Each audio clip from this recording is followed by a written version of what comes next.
Sunday असल्या कारणामुळे कुठे जायचा प्लॅन पण नव्हता, काय नाही. तर दिवसभर घरी आला होता कंटाळा आणि तेवढ्यात आला श्रीचा फोन की दादाचा बड्डे आहे, आज सेलिब्रेट करायचं आहे, ये लवकर वाडीत. एक चांगली गोष्ट झाली की रविवार असल्या कारणामुळे जास्ती पब्लिक बाहेर नव्हता आणि ट्रॅफिक पण नव्हती, नाही तर परत मला शिव्या पडल्या असत्या पोरांच्या.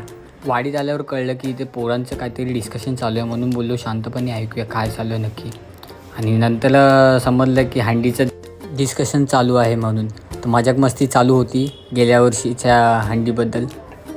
आणि तेवढ्यात दादाची एंट्री झाली. तर आम्ही पोरांनी सर्वांनी दादाला विश वगैरे केलं. वाढदिवसाच्या हार्दिक शुभेच्छा. इथंच आहे.